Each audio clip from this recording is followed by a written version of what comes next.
lot of adrenaline, a lot of adrenaline. You know, I'm here in the dressing room. Someone just died. I'm here in the dressing room. Yep. You know, I'm just really excited about the chance I have here, you know, to get up on that table and do my act. You know, a lot of my material is just going to come right from the heart, you know what I mean? And, I'm going to go with that. Well, it must have been pretty good to get this far to McDonald's. Well, I got to say, I'm proud of myself. With no undue amount of pride. You know, and it takes something to get to this point in life. I'm not sure what it takes, but it took something to get here in life. And, you know, this is what it is what it's about. I'm ready to do what I gotta do tonight. I'm proud, you know what I mean? I'm just watching up before the show. I'm a little nervous. You know, what can I say? But, you know, I've worked hard to get to where I am right now. And, I'm ready for the show. All right. Do you have any other questions? I mean, anything you think the audience ought to know? Well, how long you been doing stand-up comedy for? Well, I'm a beginner in stand-up now. You know, this is my first stand-up gig, you know what I mean? I had to talk to Ronald and secure the gig here, and go from there. You know, and that's pretty much what I've had to do, you know, to get this gig, you know? I mean, you know, it's not everybody can go into McDonald's and do comedy. You know what I mean? A lot of people... Special kind of person. Well, I think it does. I think it really does, and that's why I think, you know, McDonald's is perfect, because they usually sponsor special kind of people, you know. And I think it's funny, a lot of people go to open mic nights, a lot of people go to the Apollo, or they go to those big HBO comedy nights, but I say, why not do comedy right here at McDonald's? Now, the management doesn't exactly know I'm coming, but wait till they see the look, wait till you see the look on their faces when I do my comedy.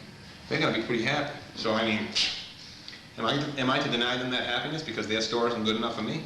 I think not. Well, I can't wait to see what my reaction's gonna be either. So let's do this. Let's go. Let's make them laugh. All right. A few weeks back, you know, by the old rusty dumpster. It was a tough show. A lot of people ask me, how did I get into comedy? Well, I tell you, I couldn't figure anything else to do for a living, so I got into this. And this is a tough circuit. I mean, you got to be tough to come here. How tougher than the biscuits they serve you in the morning. That's how tough. But I kid the McDonald's. I kid the McDonald's. You know, I had a tough childhood. You know, I tell you, my mother, she was ugly. I mean, she was a heavy woman. How heavy? She used to wear jewelry. Guys would do rock and roll signs going, we got heavy metal in the house. You know what I mean? She was a big woman, I tell you. It was tough, you know. And I'll tell you another thing about my mother. She had a weight problem. She couldn't wait to eat. That was the problem. Oh, but I kid my mother. I kid my mother. She was a good woman. She was a good woman. My mother and the Grimmins had a lot in common. If you put a blue blanket over my mother and cut out her face, you'd call her the Grimmins. But I love my mother. I love my mother. You know what I mean? And my dad, he was a tough guy. He was never around. He was arrested for mokery. What's mokery? That's running naked in front of a blind guy. And you got to be dumb to get caught doing that. Tough guy. Tough guy. Thank you.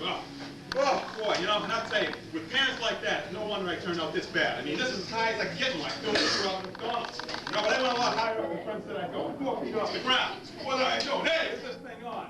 But I tell you, it's tough for me. You know, people used to say, John, you're ugly. They say, I'm pretty ugly. I'm so ugly, even the hamburger wouldn't touch my meat. You know what I'm saying? No way! You know? I'll tell you, I'm so ugly, I asked the girl out for a date. She told me it was a 12 to get lost. Oh, wait. But I kid myself. I kid the McDonald's, you know what I mean? You guys are a great crowd, you know? But it's tough up here. It's tough. You know, I'm sweating bullets, you know? Matt, how we doing? You get more of the crowd. We're trying here. Come on, walk around. You gotta get up here, kid. Get more of this crowd, you know what I mean? Come on. Let's go, Matt. I'd like everybody to introduce you to my cameraman, Matt, over there. Matt, say hello. You're not getting that. Hi, Matt. What's going on? You know, I'd say, okay, Matt, put that over there.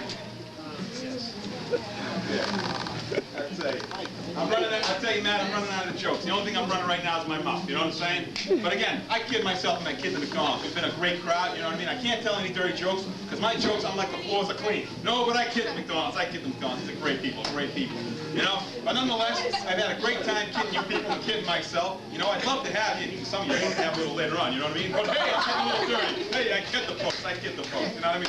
You've been great. It's been a great time. And I'll tell you, I love doing this circuit. And again, anytime you want to come back, I'll be here. I'll be at the Burger King up the street. I'll be at the McDonald's. And I thank you very much. Thank you, people.